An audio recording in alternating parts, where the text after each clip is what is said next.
Happy Monday and welcome to the 200th episode of The Wolf Den. I am Matt Wolff, founder and CEO of Ticket Time Machine. Today we have Temi Wolff on the show today. Welcome to The Wolf Den. How's everything going? It's going great. How are you today? I'm doing great. I'm dressed up, all ready for a great show, 200th episode, and excited to hear more about what you're up to and just have a great discussion. But for the people in the audience who don't know who you are, give us a quick intro and we'll get into everything. Okay, well, I'm the wife of Ticket Time Machine husband, Matt Wolff, but my real job is a divorce mediator. It's my full-time gig, but I'm an attorney by trade, been an attorney for 16 years, mostly family law. And that's what I'm doing nowadays. And how did you get into law? How did you know that law is what you wanted to do, or when? How and when? Oh boy. So I was a big fan of court TV back in the day and watched that about 24/7. Thought it looked like a cool thing to do. And after a couple years of undergraduate school, decided to enlist and enroll in law school. It wasn't a childhood dream of mine, something I sort of fell into after I became a trial junkie.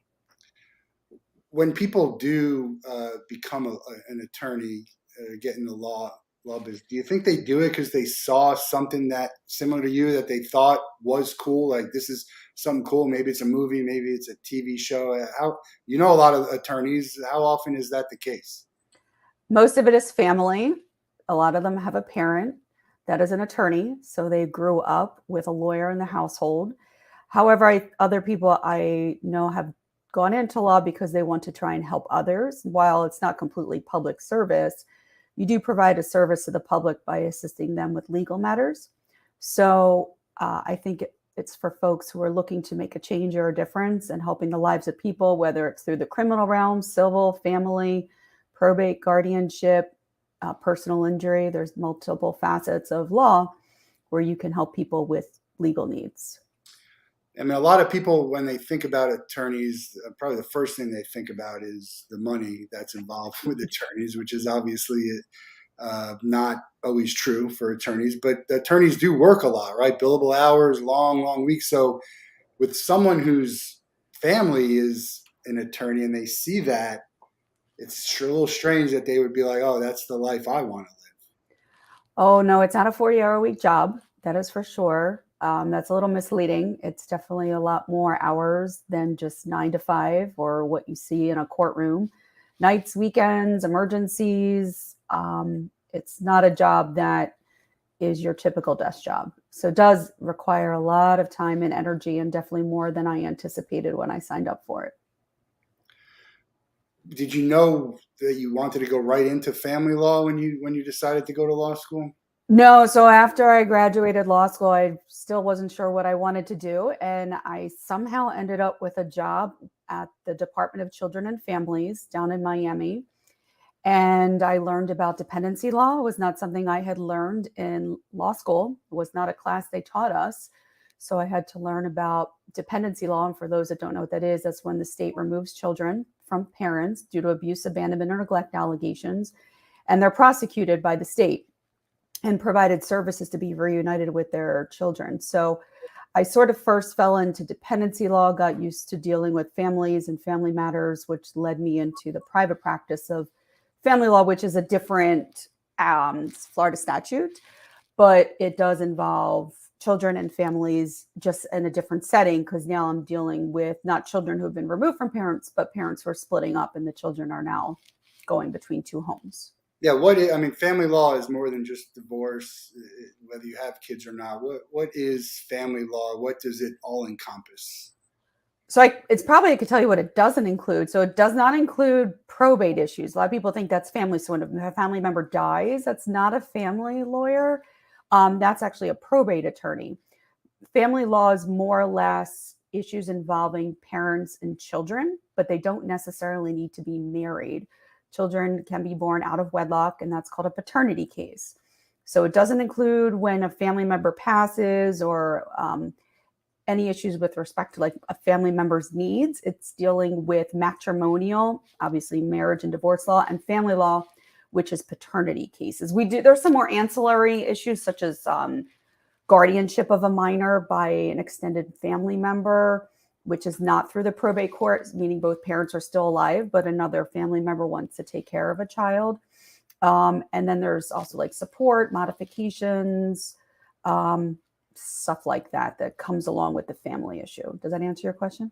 Yeah, it's and so you did family law for quite a while, and you wanted to be a magistrate, and that Mm. was your next. What is a magistrate? Um, why do people confuse it with just a regular judge? Tell us what the difference is, and what your experience was like as that. So, as a magistrate, you do have the ability to try cases. You are a judicial officer, but it's considered a quasi judicial officer. The position is actually created by the rules and not by the Constitution. So, judges in Florida are elected. They can be appointed by the governor, but then in the next cycle, they need to run or put their name in at least. And if there's no opposition, they can continue. A magistrate is by operation a rule, and they are appointed for life. They do not run in an election, and they're not elected official. They have more limited powers in what they can hear. There's some exclusions. For example, magistrates in the world of family cannot do adoptions or domestic violence, but can do everything else that a family court judge can do, such as dissolve marriages, post-judgment issues, paternity cases. But there are some exclusions. And I think you asked, why did I want to become a magistrate? So I really enjoyed court early in my career. I enjoyed litigating. I just thought the concept of being able to go and present a case and hopefully convince somebody that you're right was a really cool concept. And I decided, We call that arguing. We like to argue, right? yeah, I do. I like to win too. But I can tell you in my years of experience now, I've learned that I don't think anybody wins in family law. The only people who really win, quite honestly, are the lawyers, because they're the ones getting paid the big bucks, unless they're doing it pro bono, which means for free. But overall, there's really no winners in family law. I think everybody kind of comes out with a loss. So I decided to switch hats from being in front of the bench to behind the bench and give that a shot and see how I enjoyed being the one to make the decisions and the rulings and hearing the arguments from the attorneys. But it was a much tougher job than I anticipated. I would equate it for the public if you've ever served on a jury. It's essentially like being a juror every single day. You go there, you have to listen to facts and evidence, law, and then make decision. Could be an easy one because it's a no-brainer, or it could be a very difficult one. So it has its good moments, but it's also very tough. And you take a lot of cases home with you, and you have to know a lot of different things, not just family law, rules of evidence, rules of procedure. You're not really a one-trick pony. You have to know a lot of different things. Yeah, and with law, one of the things, and I'm not in law, but being around you a lot, and you don't know what feels right or seems right isn't always what happens. So you have to judge by the letter of the law and possibly do something that impacts people's lives that you don't agree with, and it could be a loophole or whatever. I mean, I think that's a big issue with that we see in the legal system overall. But when you're the one making those decisions, that can weigh on you. Right. So as a magistrate, I should add that you don't do jury trials. Those are excluded. There's no jury trials in family anyway. It's always done by a judge with one exclusion. But otherwise, 99.99% of the cases are going to be heard by one trier of fact. So that person doesn't have anyone else to delegate to, like in a jury where they're going to decide the facts. And then the judge will just call balls and strikes essentially on the law. Both of those things are done by the magistrate. And sometimes you do have to make some tough calls because despite potentially wanting to be able to do something, either a law or a rule preclude you from doing it. And it's called legislating from the bench. That's certainly frowned upon. We don't want our judicial officers just going rogue and doing whatever they want, despite what our legislature has put in place for us. So our hands are sometimes tied. You're limited as an attorney in what you can say or do with regards to advertising and owning stuff. What can you say as an attorney and as someone who has been a magistrate and as someone who does mediation now? Any advice you can give someone? A few things. Advice for someone who wants to get into the legal world as a job. Advice to people who are getting married or having children. Um, and then advice to lawmakers on stuff if there's something that stands out that you think should be changed immediately. If you All could right. I probably should take notes because I think you gave me 3 things there to deal with. Okay. So first would be, okay, you asked me about someone wants to get into be a lawyer. lawyer. Who wants to be a lawyer? I would say think long and hard about it first. I can tell you it looked very glamorous on court TV. It's not very glamorous in real life. There's a lot of stuff that goes on in the background. And it's very difficult because you got to take the LSAT. You got to do 3 years of law school if you go full time. Some schools have part-time programs. That's 4 years. And then you really don't know what you're doing until you're in the field. Law school certainly prepared me to pass the bar exam. And I was thankful to be able to do that on the first try. But I really didn't know what I was doing until I hit the classroom or got out of the classroom and hit the courtroom. So make sure you're really understanding that this is not going to be an easy job. And certainly the bigger the firm is, the more, I would say, weight's on your shoulders because billable hours are a big thing. As for legislature and, those are a lot of our senators and House of Representatives are attorneys, but they're not in the field, right? So they're not practicing. They're not in the day-to-day grind of what a magistrate or an attorney is or a mediator or anybody else who's dealing with lives of children. So hopefully they listen to some of the lobbyists that are employed by the family law section of the Florida Bar, since we're the ones sort of doing it day in and day out and are trying to help revise the statutes that compute with what we're seeing in day-to-day things, because a lot of things are antiquated and need to be updated. Brent, great support of the shows. Giving you props for your viewership ratings. Looks like there's some people in the audience here. So if you are and you have a question or a comment, let us know and we'll bring it on up here. Is there any advice you can give to someone who is before they get married or have kids? Yes, I forgot about that one. Well, I guess as an attorney, I like legal documents. So I would certainly say consult with an attorney before you get married to get a prenup. It will lessen a lot of aggravation, heartache, time and money in the unlikely event of a divorce. I don't think it's anything to be ashamed of. I know back in the day, or, sort of old school thought it's only for the rich and famous. But honestly, I think it's a good thing to have in place for both sides because they already know what to anticipate in the event. Like I said, if unfortunately the marriage does fall through, it's sort of an investment up front that you may hopefully never need, but it's there if you need it. And I don't think anybody should be ashamed of having to do it. Yeah, I mean, probably the biggest, misconception of prenups that it's only for people who have money, as it doesn't really have a whole lot to do with how much money you have. It's just an agreement upon what would happen at the point in time when you supposedly love each other the most and have no ill will towards each other, which is, causes a lot less hassle down the road should something happen. Right. And just so it's clear, you can't put children's issues in prenup. So that's still something that folks can unfortunately fight about, but monetary issues can be addressed. Yeah, it's there's a lot of things that people don't understand about the law.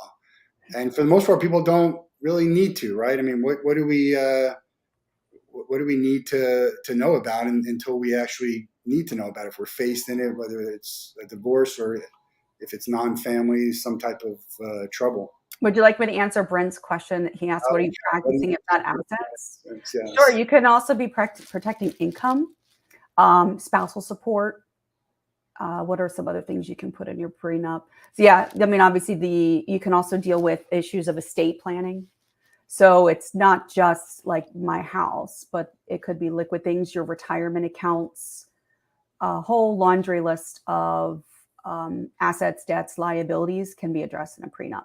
And the average person doesn't know the difference between what's a marital asset and what's not too. So that's That's what I deal with a lot in mediation, unfortunately, is people still use the pronouns mine, his, or hers, and it's generally ours. I'll give you what I tell everybody in my mediations, like her Victoria's Secret card is half his and half his Home Depot credit card is half hers. So you may not have benefited from those things. Maybe you did, I don't know. But overall, just because the credit card is in the name of your spouse doesn't mean that you don't have some liability towards it in a dissolution. we had the 200th episode. Wait, Matt's stripping everyone. Just I didn't know we were doing that on this show. Out of the 200th episode attire, and we're just getting into everyday Wolf Den attire here. Okay. Yes, I was able to go into your closet and find your Wolf Den attire, and we appreciate. If maybe the budget will allow for women's size shirts coming soon. Yeah, these are unisex shirts. We don't designate our shirts as being men or women. Fine. You can have more than one size available. That's all. Same with our hats and socks.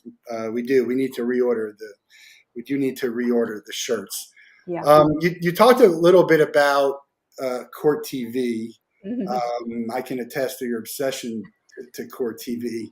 A couple of things on that. If you were to go on any type of reality show, which one would you like to be on? And I guess obviously you'd like to work on Court TV, but I'm saying as a contestant. Well, Court TV is not, in my opinion, a reality TV show because it is real court. I know some of it seems dramatized and some of the anchors or reporters sensationalized, but those are not scripted. I mean, to some extent, maybe the attorneys are asking questions from an outline or something, but it's not a scripted show. Entertainment, though, right? I mean, it's entertainment. Yes, but it's not as if there is a producer, a director, a writer, a screenplay. Those things are not in play. I mean, those cameras are in a courtroom. There's nobody manipulating or telling anybody what to say in there. Now, some people may play it up for the cameras. I mean, quite honestly, in my opinion, I used to say that lawyers are just actors in a courtroom. You're putting on a show, especially for a jury, because you need to sell yourself. You need to sell your story. You need to get them to like you and your client. So it's a lot of acting going on for a jury. I can tell you as a magistrate, I used to tell lawyers that was kind of ridiculous because it was just me. You didn't have to put on a show. But a reality TV show, meaning where it's not necessarily a live courtroom drama or courtroom setting, Big Brother. Been a Big Brother fan for a long time. Although I don't know if I could go, I think it's about 3 months without any television, internet, social media. So that would be a little tough. I would have said Bachelor or Bachelorette, but now I'm married, Brent. So I'm not sure that show is. Even say if it was back in the day, but before we got married, you could have said, would that have been? I may have applied to one or two reality shows that involve finding a mate, but that was eons ago. Oh, well, let's say if it was before you met me and you could snap your fingers and you're on a reality show, would that be it over Big Brother or? Oh no, back then I would have said The Bachelorette, yeah. Or it would have been The Bachelor, or if possibly, I guess I could have been The Bachelorette dating 25 men. That would have been nice too. But yeah, I guess I would have been on The Bachelor as a contestant. A girl I went to law school with was actually on the show. I feel like you'd be better suited to be on The Bachelor than The Bachelorette. You think I should be picked versus the picker? Okay. I think so. Don't you? I don't know. I don't know if I want to be competing with all those girls. Maybe I would like to have the guys compete for me. Yeah, but you also don't want to date 25 guys at once. Never tried. There's a reason why you haven't tried. Yeah, it's a reality. What show would we be good on together as a team? Oh, The Amazing Race. You think we'd do well? Yeah, I think we would do, because we travel well. I think we're pretty aligned with where we want to go and what we do and how to get around. Like, you're normally the driver, I'm the navigator.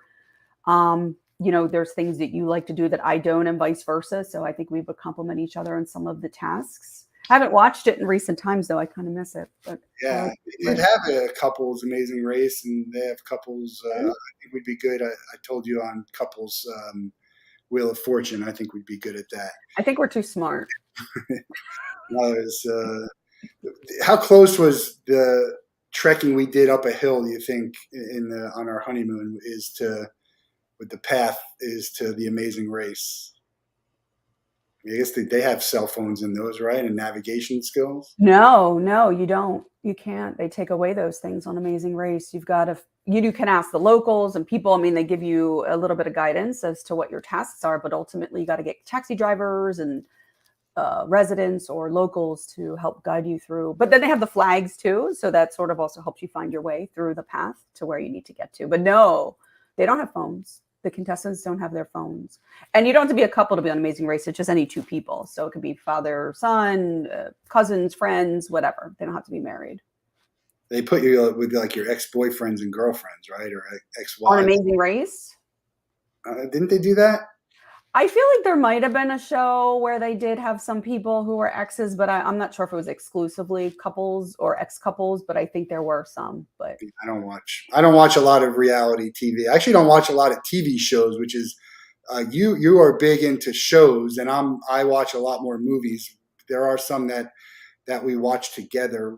What what do you look for in a show? Like, what are your favorite shows that you watch? And yeah, I have certainly gotten into the streaming services since the pandemic has started a couple years ago, much more than I thought. And that's kind of taken away my time from my old and beloved reality shows like Survivor and Bachelor I Gave Up and Amazing Race, because streaming services offered a lot of series, both scripted and non-scripted, that just really called to me. I like the scripted shows that are based on real life stories. I also like documentaries, although I find all of the streaming services sort of draw them out a little too long, maybe one or two episodes too long. But yeah, I like mysteries, thrillers, psychological dramas, court related stuff, whether realistic or not. Sometimes they're on the money with reality, and sometimes they're just totally so far off, which, a little bit of Law and Order CSI effect that people have when they go to court. Like I said, I didn't do jurors, but I heard from colleagues that there was a lot of misconceptions about the jury process and what jurors did and what prosecutors could or couldn't do, because they saw a lot of shows that showed unrealistic expectations.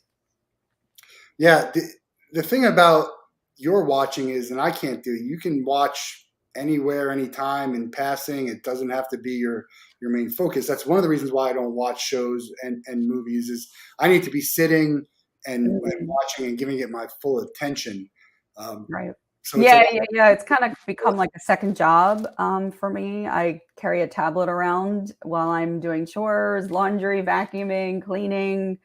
But yeah, there are certain shows that you do sometimes have to sit and concentrate on because there's a lot of moving parts. And if you miss even a quick second of something, you may miss a very important part of the show. The documentaries are a little bit easier to watch in the background because they're not so focused on maybe plot drama or plot scenes. And you can listen to that and still be able to keep up with it. I find closed captioning helps me too, because if I'm not listening, I can quickly read and catch on to what the characters or the actors are saying. Yeah, we recently finished Ozark. Jason Bateman's maybe my favorite actor out there, and I thought that was a top 5 show. We just started Ted Lasso, which I can already tell is going to be in my top 5 shows. What else do you have? What do you have in your some of your top shows that you've seen? Wow. Okay, that's going to be a tough one. Recent stuff that I've seen. You anytime, whatever you. I think 13 Reasons Why is in my top 5 too. So can I look at my phone for my list, because I have like all the shows that I've watched there, and that'll help me. Just off Dead to Me. I like Dead to Me. I liked Chicago 7. Insatiable. That's like a little unknown one that I don't think people. You and I watched Insatiable, but I don't know if everybody else did. Santa Clarita Diet. Yeah. These are all Netflix, by the way. I have other streaming services, but these are just the Netflix ones. And then some lighthearted ones like Grace and Frankie was great. I liked Emily in Paris. They're a little more lighthearted. So I have I like the mysteries, the dramas, the thrillers, and then a little bit of the rom-coms or the comedies. I like to Virgin River, a little bit of everything. Yeah, music is a big part of our lives. A big fan of music, country music, uh, as well. We were just in Nashville to see Kenny Chesney. What did you think about Nashville in general, and what are you listening to these days? Well, besides seeing Kenny Chesney, we saw two of my other more favorites, which are Old Dominion and Dan and Shay, who I enjoyed just as much. So Nashville, wow, that's a crazy town. I felt a little old there. Certainly a lot of folks that were partying for look like bachelor or bachelorette parties. I could not keep up with the drinking, and I'm not sure how everybody's liver is, but they seem to be doing okay there. But otherwise, yeah, I mean, it seemed like a cool town. It was smaller than I expected, at least where the Broadway area was. I thought it'd be more blocks, but it was really only like 2 blocks, maybe 3 at most, that had the happening stuff. I would definitely go back again and want to stay in more of the heart of the action, not too close from it, but near it. And then be able to see more of the city. It was a very busy weekend because of the holidays. So we tried to pack in a lot in just a couple days. Just to correct Mike, I haven't had it yet, but I do have it. We have not opened it, and but appreciate that. And Mike, checking in from the UK, Brent, to answer your question, she didn't stay out very late. Cody and I had the late night on Friday, and the concert, when it was over, we went back. It was a long day. We hit Broadway before the concert, so we did our pre-partying before the concert. Yeah, I don't think we haven't seen Peaky Blinders or Broadchurch, have we? I feel like we did start Peaky Blinders, possibly. I don't know. I think, with us, if there's a show that has a ton of seasons, we're not generally going to start at it. Although Yeah, those are tough. Those are tough. especially if it's an hour. If it's an hour, probably not. We did get through Schitt's Creek like in 2 days or something crazy like that. It was fast, and you just kept going and going and going. That's probably one of my favorite shows too. I guess I would probably. Yeah, that's not a Netflix show. That was on, I think, Game. Pop. It was on Pop Network, I think.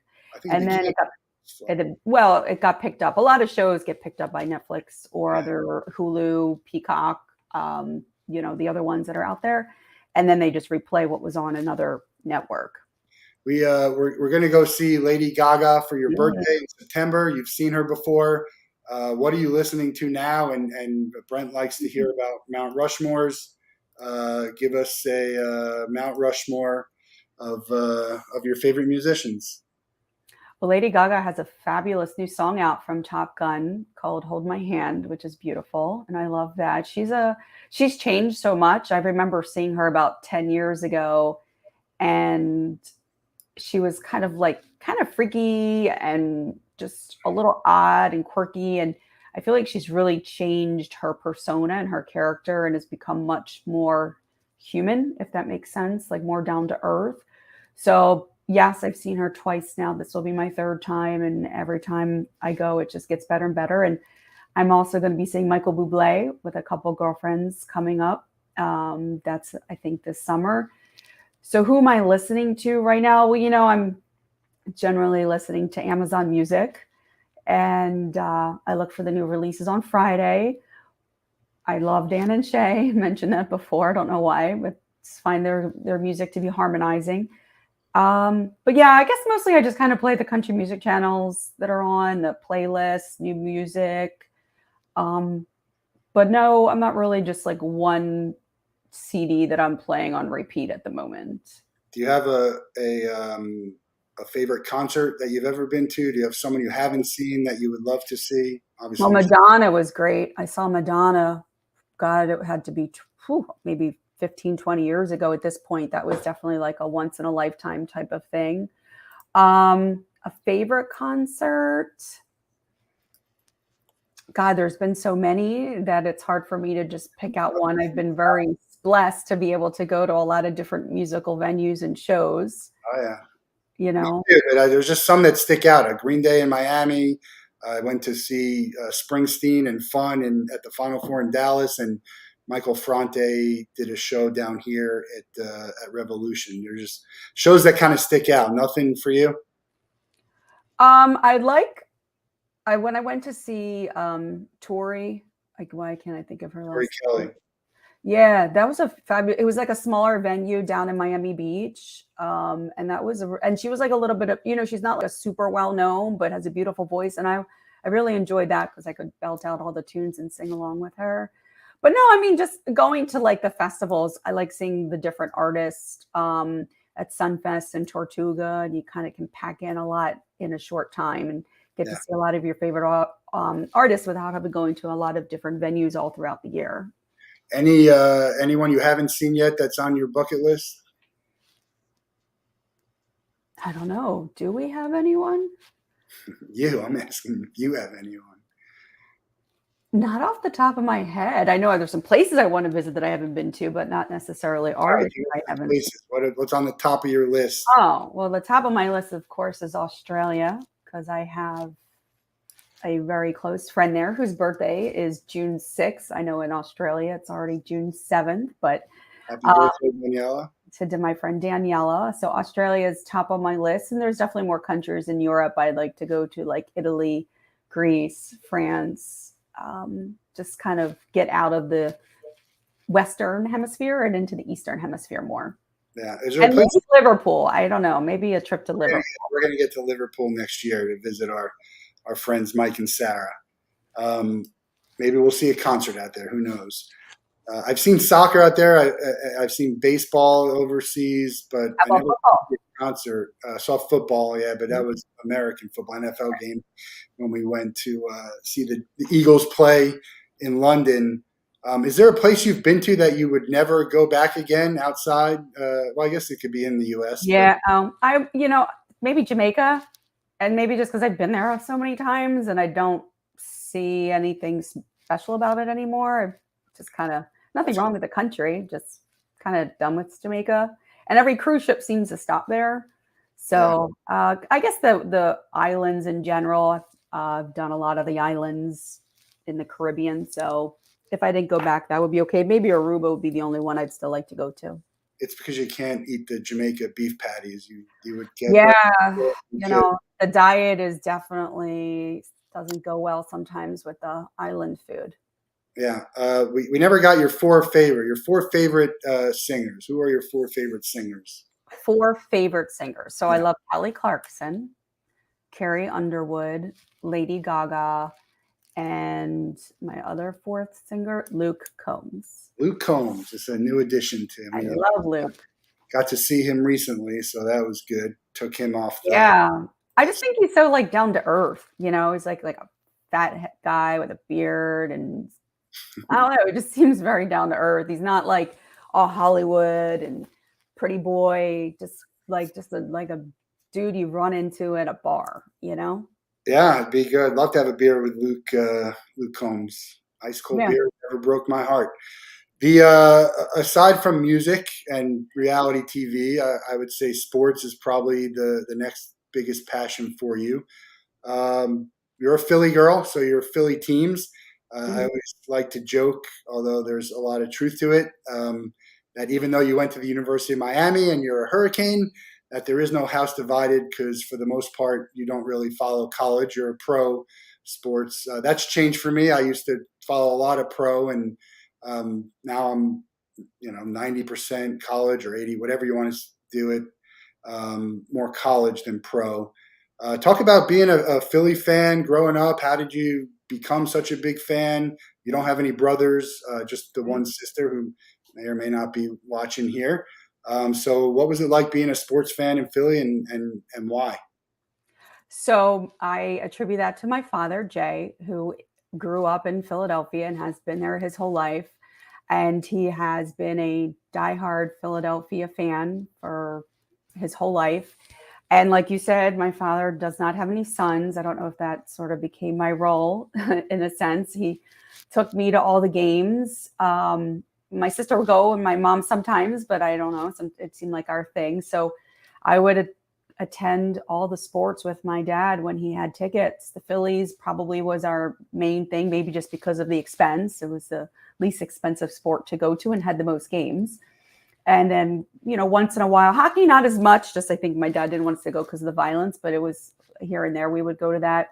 Football, basketball. And it was just like a staple in our home to watch Philly sports when they were on TV. Definitely the Eagles and the basketball are Sixers. And so it just became something that sort of our family liked to do. And then my father started a company, Champ Sports, when I was in middle school, I think, where he took local Philadelphia fans on bus trips to see the Philadelphia Phillies at away games. And he chartered like Greyhound buses, and it was geared towards families. And we would travel to like Baltimore, New York, or even Boston and watch the Phillies play away. And I just really enjoyed then going to different ballparks, seeing different venues and stadiums. And that stayed with me. Despite leaving for the Philadelphia area 25 years ago, I still feel like I maintain my roots, and my family still travels to this day to see the Eagles, the Phillies, the Sixers, and the Flyers at away games.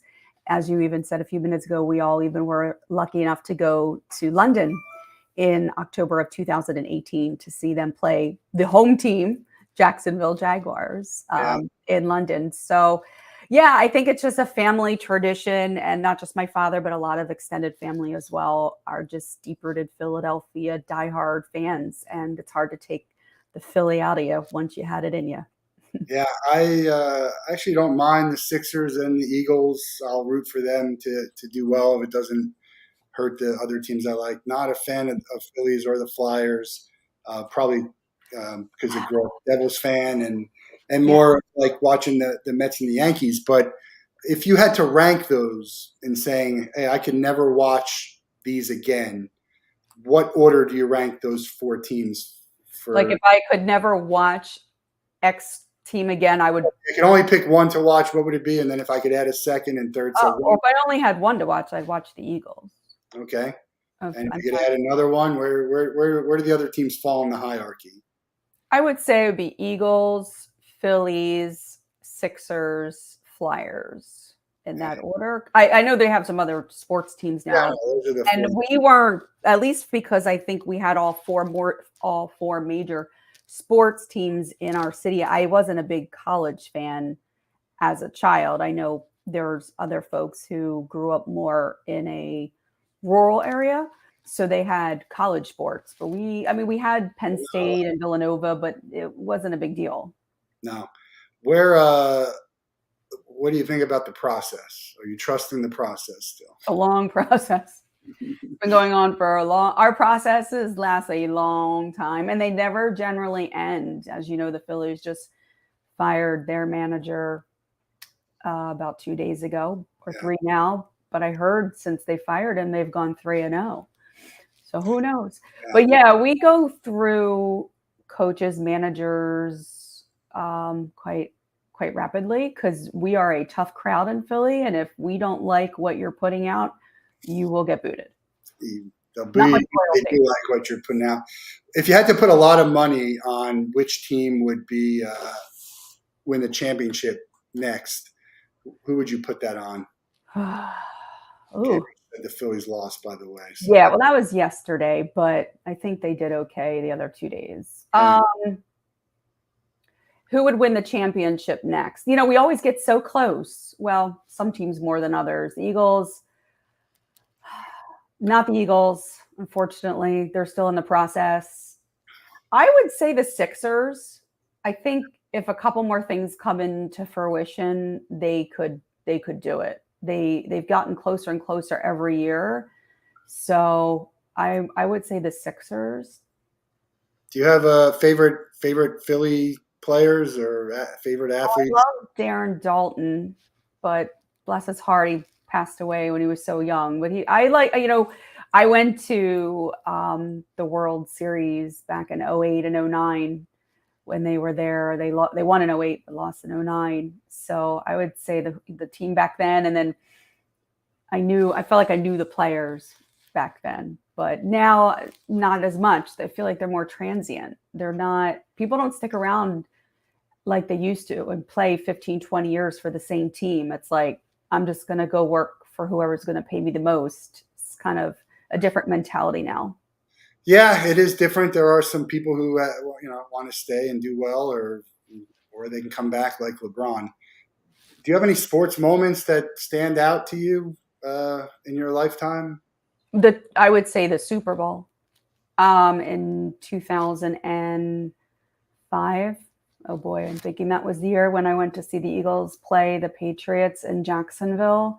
That was amazing. I know they lost, but it was a great game. We were part of the halftime show. It was a ridiculously long day, but it was a fabulous and life-changing experience to be at a Super Bowl with your team in it. I've also been lucky enough to go to a Super Bowl where I didn't really care who was there, but it's a lot different when your team's in it. Even if they lose, it's just a really cool place to be and see all these fans from all over the world coming, because like our friend from Australia even got to go with us. Oh, that's awesome. Yeah. Jacksonville sucked though, by the way. That was a terrible city. I don't know if they've even had a Super Bowl since. They probably shouldn't. They've changed it a lot. We go every year for the Florida-Georgia game, and they've done some good stuff to the city, but it's way different than it used to be. Yeah, it was terrible. They ran out of food, I remember, and bathrooms weren't working. It was underwhelming to like the nth degree. It was terrible. Who would you have play the Super Bowl halftime show? When I was there? No. Who would you have? You're in charge of next year's Super Bowl. Who's playing? Oh, I would have a country concert. Yeah. Who? Let's put on Luke Combs, Luke Bryan, all the fun people. Kenny Chesney, just like fun performers. Maybe not Luke because he's not as much of a performer, but some of like those country ones that are just like dancing and jumping around. And I don't know, when was the last time they had country music at a halftime show? And a lot of Americans like country music. So I'm surprised they haven't gone that route. The number one radio station genre out there. Yeah. So I don't know. I think it's a matter of time. But I'd like to see a medley like they did with this last show with some of the old school hip hop. They don't have to do old school country. They could do new school country, but that would be cool. But I guess like if they wanted to make a mix, they'd have to have some old with the new. If you're just tuning in, we have Temi. This is our 200th episode. I don't even have anything up there, but Temi is my wife, and we met on Bumble, a dating app. It's what was your experience like on dating app from a female perspective? Brutal. It was like a full-time job. Yeah. I felt like you had to manage. I only had a couple apps. It wasn't like I was on every single one, and I don't even know all the ones that exist nowadays. But, it's kind of like managing these messages and these emails and these, whatever they do, winks or pokes. I don't know. No, Carrie hasn't done a show, but she needs to. She does stuff at the NFL. You would think. Yeah, she does the Sunday night thing, right? The Sunday night intro. So the app thing was definitely a lot to manage. And I always took time to write in my profile or introduction a little about myself and what I liked and didn't like. And I don't know if anybody even read that. Nobody reads the fine print on anything. What was the most surprising thing about getting married that you didn't think? I mean, you're an attorney, you dealt with marriages. Was there something that surprised you about getting married? Something maybe you thought would have been much easier, something that you thought would have been much harder? Getting married to you? No, I'm just kidding. I think that's the answer. Honestly, Matt, you and I had lived together for at least a couple years before we got a marriage certificate. So I felt like we were sort of already in a pseudo marriage, despite the fact that we didn't have a signed document at the courthouse. I would say, going through some of the transitions we've been through have not been easy, such as moving, the pandemic, renovations, health issues. We were a little bit on easy street before the pandemic. Things were smooth. We both started businesses and companies. So we've had some hurdles. So just managing and navigating some of life's challenges was harder than I expected, but I think we've done okay. Yeah, but you talked about like the fact that we live together and been together. You've been around a lot of people and who haven't succeeded in marriage. Is living or not living together or being together for a long time, is that a case of beforehand, not married? Is that a recipe for success from what you see out there?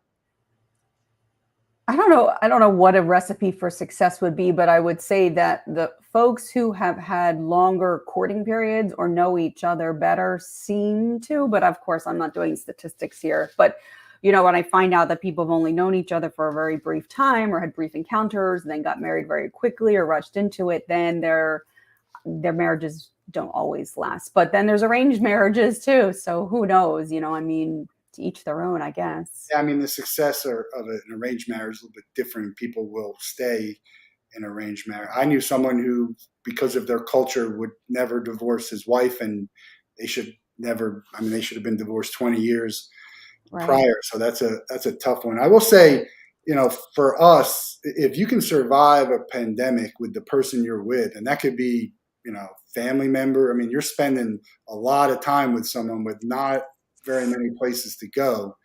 That's a difficult thing to do, um, for any type of relationship. So I think in some respects that was good, to be able to spend that kind of time with the people that you're around. But I'm sure there's other people that it sort of gave them a little bit of clarity on, hey, this is what we should be doing, or we should, maybe it's time that we move on. It's not right for us. I'm trying doing it with 3 kids. Well, it's quality time with the kids. That's exactly what you're always asking for. I think that's what he's always asking for. I don't know. Hard to hard to remember that way. Um, are you always going to be in the legal profession? This is it. You never had a thought to Mm. try something else. If you weren't a lawyer, what would you have done? So as you know, I also have my real estate license.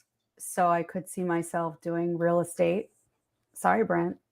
But that's similar in the sense you're selling yourself to people, wanting them to hire you, trying to get the job done so that you can get business and referrals. There's a lot of synchronicity between the legal world and real estate. You have to deal with somebody on the other side, emotions, whether it's tied to the house or the issues surrounding the sale of the house. So I see a lot of intermingling between the two sectors. So I could see myself, or could have seen myself also doing real estate, but it's very cutthroat. Yeah. And with no disrespect to anybody who's a realtor, it doesn't take very much to be a realtor. As opposed to an attorney, you do have to go through more education, training, and testing. There it really doesn't take much to be You're on. talking about the barrier to entry, not the actual doing of it. Well, the forms are provided to the realtors through the Florida bar, who pretty much makes most of the contracts and stuff. And so it's kind of a lot of form filling out. Um, I could see real estate being the other thing to do. I don't really know what I wanted to do. Oh, I take that back. I know what I wanted to do when I was a child, but in reality, I knew that wasn't going to be a career choice for me, which was broadcast journalism. I was going to be a TV anchor. But when I saw my colleagues going to Missoula, Montana, making $20,000 a year, working at a number 5,000 market TV station, and I wanted to stay in Miami, then I knew that wasn't going to be right for me. So, plan B. So you can't live anywhere in the U.S. That's what you're saying? No, I guess I could. I like palm trees and sun. So it would need to probably have those two things: California, Hawaii, any tropical state. But I'm not a fan of snow. Well, Florida definitely gets a bad rap. I guess it depends on what you say. Bad rap. Florida deserves a lot of the criticism that it gets. I don't ever think about not living in Florida, although there was a point in time where I would have moved. Well, that's what my point exactly. Yeah. my point. Right. That was my point. What I was saying. We were talking more about the Yeah, that's why I say entry. cutthroat, right. I mean, the exam itself, as Brent said, is not very difficult. It's a multiple choice test. And I think you only need to have a high school diploma and be the age of 18 to get a real estate license. And I think, as Brent can attest to, many people during the pandemic saw the housing market go to where it is now and tried to jump on a bandwagon. But whether or not they're actually going to be able to sustain a career or make money in is a different story. So I'm going to stick with law for now. But like I said, or as you said earlier, we talked about I'm wearing a different hat as opposed to a practicing attorney representing a client base. I am helping folks resolve issues, particularly family issues, through the mediation process. And where, if you had to pick somewhere other than Florida, and we can't give you New Jersey because that's a cop out, where else would you live in the U.S. if you had to move somewhere else? It could be within Florida too, somewhere out of South Florida. So it would have to be. Oh, I like the west coast of Florida. I mean, I like Tampa. I like it over there. You would pick Tampa over another state? I really like the Florida weather. I guess California, but I'll be honest, I'm not a huge fan of being on the time difference. I like Eastern time zone versus their time zone. So Pacific. I don't know why it's weird. You kind of get used to it in a sense, but I get yeah. it's hard. Everything starts at 5 o'clock, or even Yeah, football's at 10 a.m. there. Especially if your team. Well, I don't mind that, but more for work at night. If it's if that's your team you grew up watching, and there's big games, and it becomes harder to do. And then traveling, harder to travel. Got to consider going to see your family and friends as well. Oh yeah, no, I mean I'm 2.5 hours plane flight now from family, which is fairly reasonable. California, it's going to be double that. What's your favorite city in America? Do you have one? My favorite city in America. Or whatever comes to mind. I love San Diego. Yeah. I don't know why. I just think it's a beautiful city. Been there quite a few times. I just really like they have beautiful weather too. Although I like my favorite part of California. We had a great week. I really like San Diego better than LA. Traffic is still bad in California, but San Diego is just prettier. Yeah. If you were to run, maybe you had talked about this. If you were to run for a judge or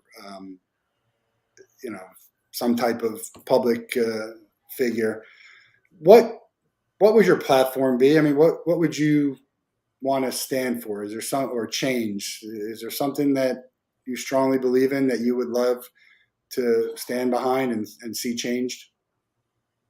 I would say that just being more authentic, just trying to run a more authentic platform where it doesn't look what like. Would be on it? I mean, what is the causes that you believe in? Well, I think it depends. Well, to run for a judge, I hope you understand, it's a nonpartisan position, and you don't have a platform. You can say like experience and educated, or you can use some very general terms. But to run for judge, you have to be very careful about what you say and do. There's been quite a few people who have lost their job because they did things during their campaign that were improper.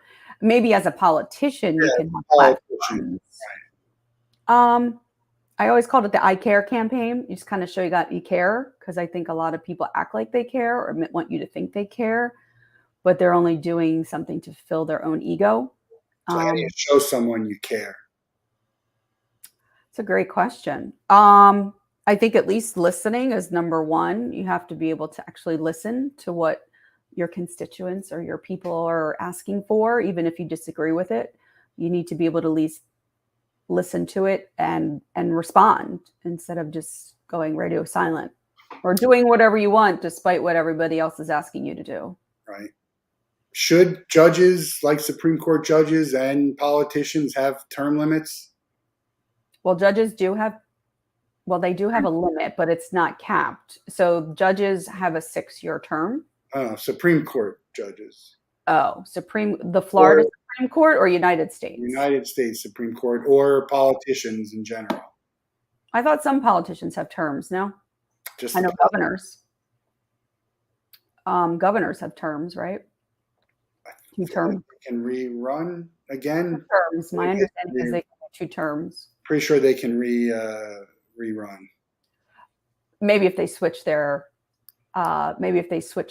affiliation, possibly they can do that. Like, how about senators and Supreme Court judges? so do I think a United States Supreme Court should have a term? And the answer is yes, but that would take probably a change to our United States Constitution, which I doubt that. I don't even think our U.S. Constitution even limits or puts a number of Supreme Court justices in there, and somehow we have 9. But I think that's why they're talking about the possible ease of changing that.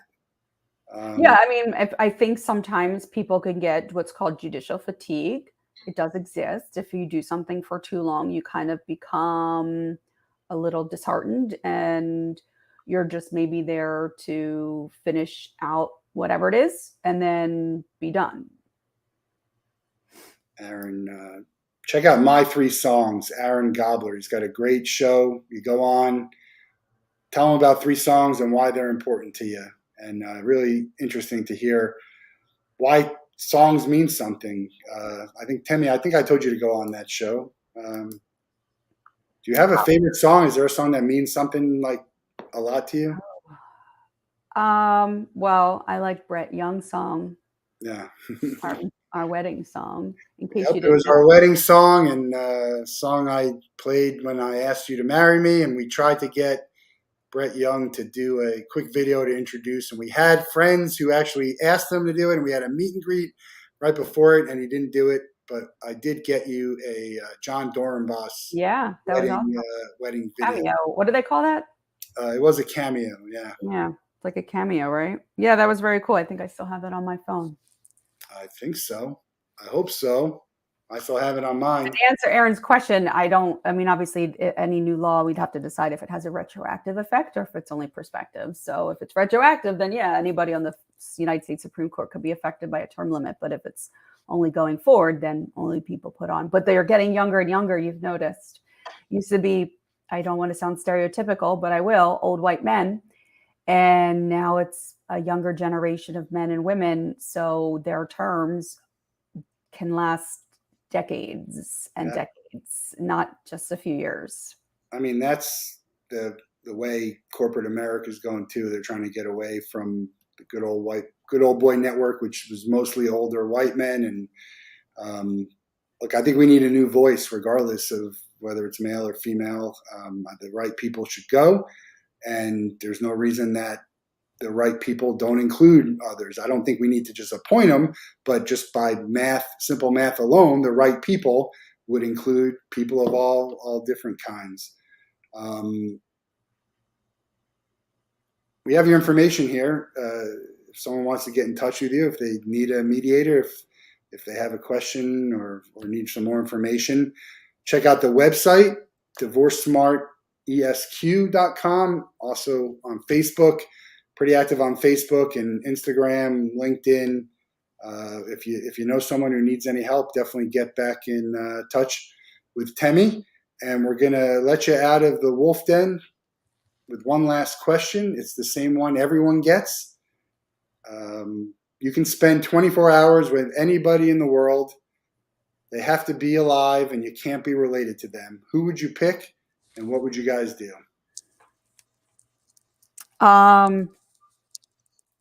Wow. You want to know who my answer is? Does it have to be the like my favorite person or just any person? You have a chance to pick one person in the world, and you could spend 24 hours with them. Okay, and I don't necessarily have to like them. No, I mean. Okay. I would like to meet Donald Trump. Okay. Yeah. And what would you guys do? He's been mentioned before. I would tape his mouth shut, and I would talk to him for 24 hours and make him listen for 24 hours. Yeah, just you listen. can make him listen, but you can't make him hear you. I agree, but he can't respond. Be the problem. Yeah, I just like to, just talk for a little bit, and every once in a while let him get some air. But yeah, just have a chat with him because I just interesting person. And I actually used to like The Apprentice. I watched that show. But wouldn't you want to hear some of the things he has to say in conversation? Also, we can't just tape his mouth shut. That Mm, sounds somewhat illegal. We'd have to ask him not to talk, which would be a tougher thing. I'm not sure that's possible, though. It's probably not. He's on the list. He's on the list. You're not the first. He's Yeah, probably been he's a mentioned very interesting individual. 200 episodes, and he's probably been mentioned in the top 5. Really. I think Obama is number 1. Yeah, he was up there. I mean, honestly, any United States president would be an honor to meet. Quite honestly, just pick their brain. Why did you want this job? How did you deal Want to with be it? president or first lady? Say again? Would you want to be president or first lady? No, thank you. No. No, no, not even the vice. No, not even vice president or any of that. No. Brian's just talking about her Yeah. Well, audio. she was at. Did you Audio. get? Unfortunately, he didn't get to see her at the Super Bowl. I guess she was there. She was there. She was actually at the Met game I was at last month with her kids. Yeah, 200th episode. We got Donald Trump again. Really appreciate you coming on and spending some Thanks, time in Matt. the Wolf Den. It's been fun. Again, if you need family advice here in Florida or advice for any attorney, she knows a lot of people, well connected. Reach out to Temi. She'll be able to help you. Happy to help. And looking forward to the next 200. We'll have you on for our 300th episode, whenever that might be, probably end of the year. And tune in tomorrow for another episode of the Wolf Den. Thanks for joining and have a great night.